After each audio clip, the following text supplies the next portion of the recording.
Good morning, everyone. It's Joker, and today we are back with another slime video. And today is time for the whale mode to come out. Inferno 3 beatdown battle versus Adelman is not a stage that can be taken lightly. It heavily nerfs a lot of the cheesy aspects that we've had over the past couple months. It nerfs the idols, it nerfs vengeance. You can still make them work, it's just highly difficult. So this Adelman has 1.6 million HP. He has pretty high attack and pretty high defense. You cannot pierce him. He's got permanent magic resistance. He nerfs blues, he nerfs greens. He poisons and then increases poison damage along the way. And then on turn 5, he seals magic skills for a couple turns, and that is not to be underestimated because that eliminates like green teams, that eliminates blue stacking teams. So realistically, you're limited to the New Year's team, which obviously is what you're meant to be, or some really RNG dependent other strats. So I have 3 teams to show you today. This video might be long. I might have to rush through the 2 separate teams because they are long fights. They go for a while, but they are able to do it in some capacity. We win. We may not get, all of the missions, like fewer than 2 killed or 12 turns, but you can at least clear it to get the moat, and that's, I think, the most important thing. So let's begin the fun. I will have timestamps included. Alright, so the first team I have is the New Year's team, but we're bringing Jean from the 2nd anniversary and Warrior's Mind Violet. Now, Jean is here specifically for her ult buff, the 100% ult damage buff. If you don't have Jean, you could certainly bring another ult buffer. Megamine, Guy, Water Shuna, they all work. I just, she's got the most ult buff possible. So that's why we brought her. Guy is also 80 points. She's here for the 80 point big time skill. Violet is here for the other 80 point skill because she's got the ult resistance down and the physical crit damage, which we're going to get crit from Xion on this Rimuru, and crit damage is going to help us. We've got the 2nd anniversary Hinata for the light buff that we are able to hold on Rimuru along with his buff. So the way this works is that we need to get a good turn 1 or turn 2, get his EX ult, use both of their buffs, hold him in the back, and then just wait until we have 160 and we're able to use both big time buffs. And it's going to go like this. I have all these clips are pre-recorded because I wasn't sure how long it was going to take me to get all 3 of these runs. But turn 1, we'll give away the orbs, we'll bring Rimuru in for Jean, we'll bring Hinata in since she's got turn 2 protector trait from Water Xion that's underneath her. And it'll just, help us get things a little bit easier. So this run is actually pretty consistent and easy to get because as soon as you can get an EX ult for Rimuru and get the 2 buffs on, it's literally just a waiting game, and you don't need to do anything. You just need to have a full Xion gauge and 160 points. So you don't have to use any skills, you just wait.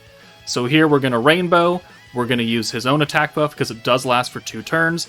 The important thing here is I don't have to use Xion. So we have the 2 Hinata orbs, it allows us to get a 5-hand send without using Xion because we need to use Xion next turn to ensure that we can have enough points. And we get a cheeky counter there. Cool.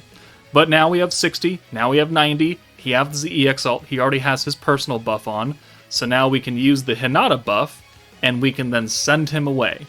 And then we don't do anything except use a Xion right here after I wait for a while. I don't know what I'm doing, but what am I doing? Okay, I must have been thinking, whatever. So there's the buff. He goes away now for Jean, Violet. It honestly, it does not matter. It honestly does not matter who comes in for him. But here, we just need a good hand to use Xion to give us a 6-hand of oranges, because that'll get us max gauge, or max points, and then we will have another Xion waiting.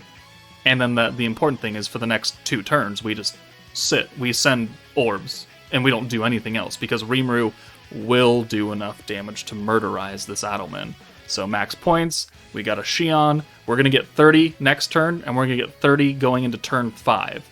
And that's all you need, because you only need 160 points for the Jean buff and the Violet buff. We're not going to use Diablo's buff at all. We've already used Hinata's and Rimuru's, so that's literally all you need. You just need a good turn 2 RNG to get enough Rimuru orbs to get his EX ult and not have to use a Shion. So it can mess you up in a little bit, but here we're just going to send these. Like, I don't care about these orbs. I don't want to do anything. I just want points. And I want to ensure that we have room for the Rimuru orb to come in. So there we go. Going into turn 5, Diablo and Hinata are a little low on HP. It doesn't matter, because he's dead. 100% dead. Here we're going to use the Jean buff, the 100% ult damage. Boom. It does not matter if they're in the back. It affects the orb, not the character. So you can bring him in freely in case you didn't know that. And you will have, voila, the ult buff, as exemplified by that little sword icon on his ult. And now we'll use the Violet buff. We'll bring her in. We'll use Xion to ensure that Rimuru has the crit and synergy. And then we just nuke him. And he's dead. He's super duper dead. We'll send that. And Rimuru does 1.7 million. Adelman only has 1.6 to begin with, starting out, so overkill. Voila. Easy peasy lemon squeezy. Without Violet, you could bring the new Milim if you happen to pull for her. I don't recommend it, but if you don't have Violet, you could bring like Light Raphael. Just don't put the Pierce buff on Rimuru. Like, use the early and then bring Rimuru in so you have the ult resistance down. You could do another big time buff, like the physical buff from Fount of Wisdom Rimuru. There are substitutions. Like the ult buff from Jean, there are options. The other buff from Violet, no one else quite does it like her, but there are other support units that could at least make it a difference. But there's the current team without Shinsha being here, because we don't know what she does as of recording this. Let's move on to the two not so great teams. Okay, we're going to go through this double time because it's like a 13-14 minute clip and I don't want to make you sit here for that long. But this is what we're doing. Vengeance. Vengeance can kill as long as you don't die. So we've got Velzard, we've got Trya, we've got Yom, we've got Octagram Guy. Because this team and the next team are dependent on you keeping Adelman stunned for like ever past turn 5. Because turn 5 is where he puts that magic seal on. You don't want that. You need orb changing on this team. You need greens to get points to be able to use Velzard to reset everything to keep using Vengeance. Guy is a necessity for these two last teams. You need to stun him. Raphael here, and then Bride Shuna is here, because she needs to steal on turn 1 to get us that full hand of orbs and have everything work out just to begin with. So this is a long clip, it's a long fight, it's like 14 or 15 turns, because we have to wait for Vengeance to kill. And if he's stunned, he's not hitting you, which means we're not getting those extra stacks of Vengeance along the way. But here, we're going to bring in Shuna for Trya, and then steal, and then we're just going to send it. We're just going to send it. We don't use Guy all until turn 5. So here, we take some hits, cool, boom, greens are nerfed, blues are nerfed, not great.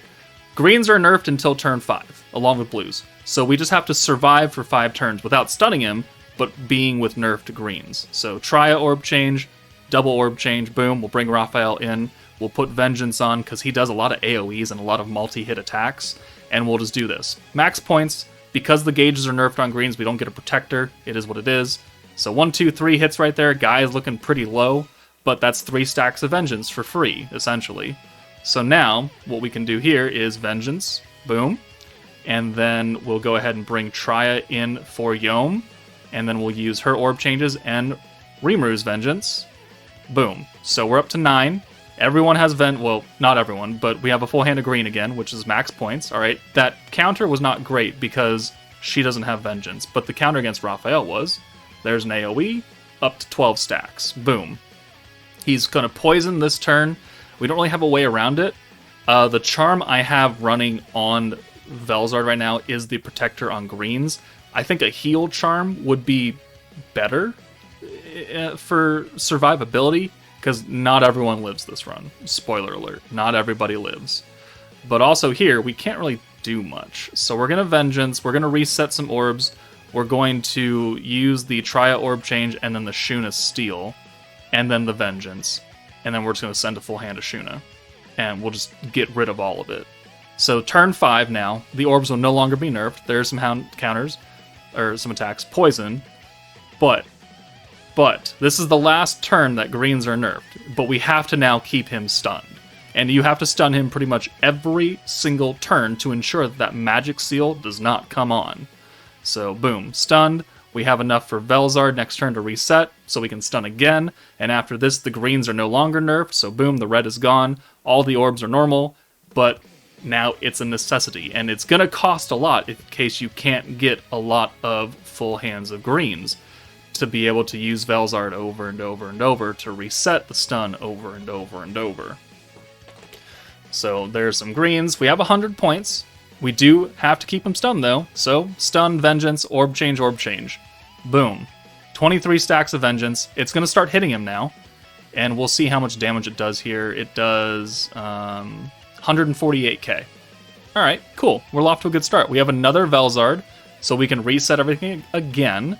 So we'll use that, and then we'll orb change, stun, vengeance. And that's pretty much the name of the game starting from turn 5 onwards, is orb change, stun, vengeance, get Velzard. If you can't get Velzard, you're going to have to keep stunning, which means it's going to cost a little bit more, and it really fucks up your hands.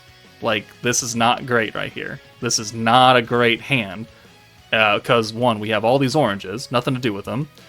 We have 100 points, but we also have to stun, so that's 45 now that we got to take into account. It's not great. What we could do is, because she's reset everything, we could use Shuna to steal those. So we'll do this, we'll stun, we'll bring Raphael in for Guy, and then we'll just yoink those, and we'll have enough points to Vengeance here as well, but I don't actually do that here. I want to make sure that we have enough points to do everything next turn, because I want to reset everything and still have enough. So we didn't Vengeance there. We could have maybe a misplay right there, but we're already on to turn 9. We need to keep him stunned. We need to use Velzard to keep him stunned at low cost, or at least as low as possible.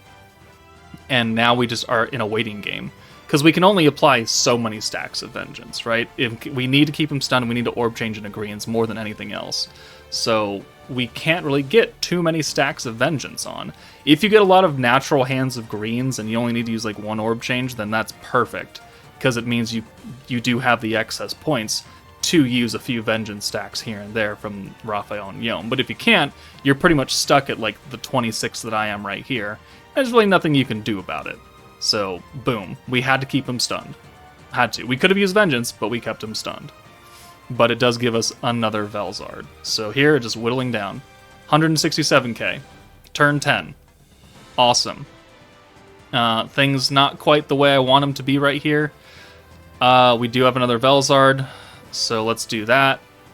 Alright, we gotta stun him. 45 points down the drain right there. We gotta bring Triya in, and then we'll go ahead and orb change. So again, no stacks of Vengeance, but we got a full hand. And that gets us 100 points and another Velzard. And that's it. You need some luck. Like, this is a terrible hand, but it's not a terrible hand at the same time, because we can reset with Velzard. So, orb change, Velzard, we're gonna do those, boom, and then we gotta bring Guy in. We gotta use him. No ifs, ands, or buts. We gotta keep him stunned. So, 1, 2, 3, 4, 5, 6. Not quite another Velzard. Unfortunate, because now Guy's stun is 65 points, and we have no way to reset it. And he's still, like, 2 turns away from being killed. So, what do we do here? Do we stun him at 65 cost? Maybe. Possibly, but we don't. And this, I think, is where I misplayed. I should have stunned him. Instead of going for max Vengeance stacks, I should have stunned him. Because we end up dying. A lot. A lot of our people end up dying. So 1, 2, there's 2 stacks. There's the magic seal, though, so we can't use orb changes anymore. And he's still 1 turn away, and he's got an ult, and he raises his stuff by a lot, and we almost get wiped here.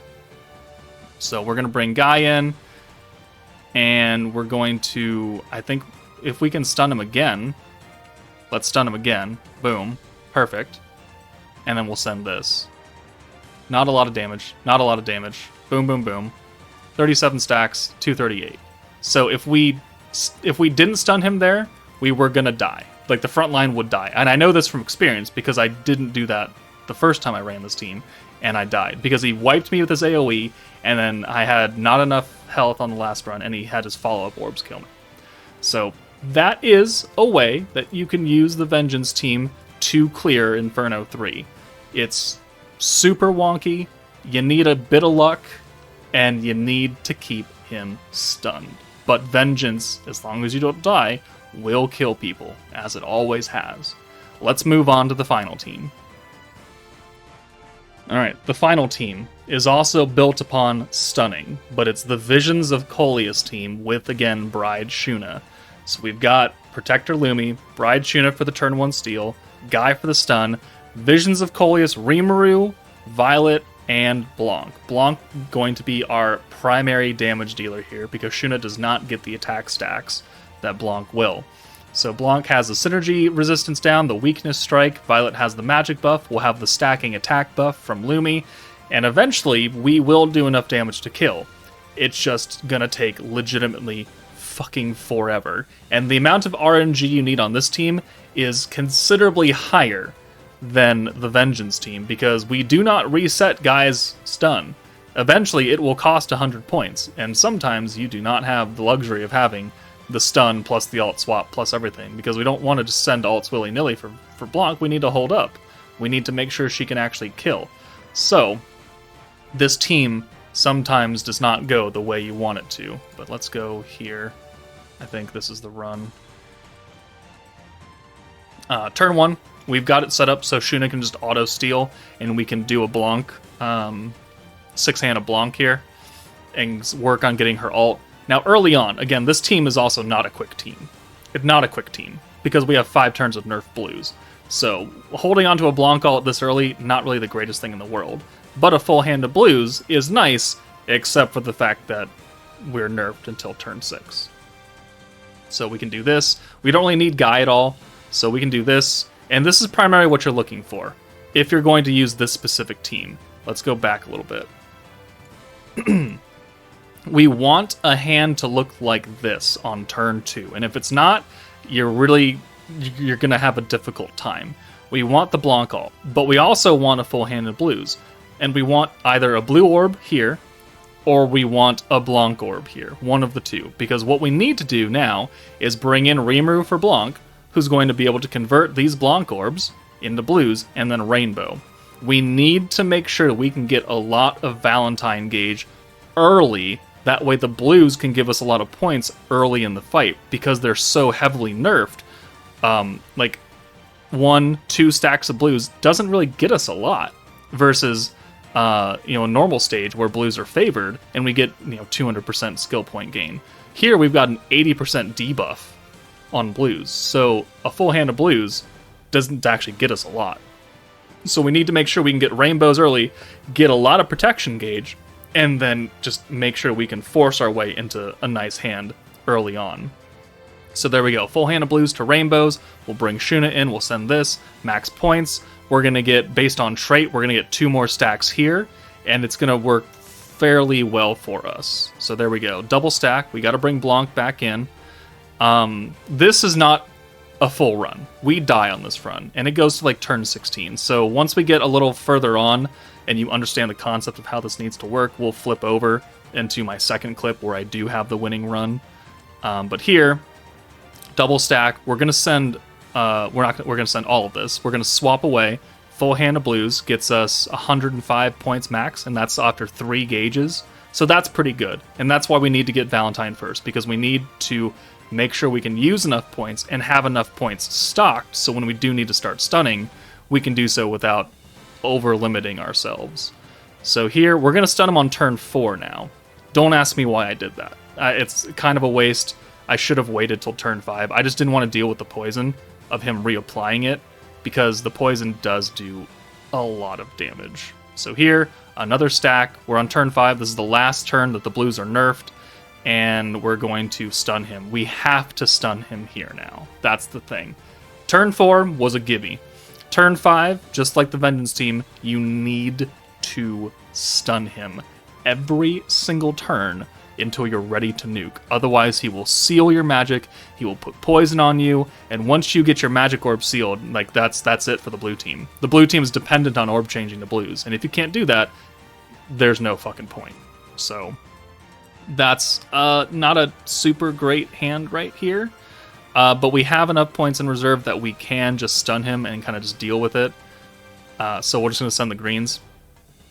It is what it is.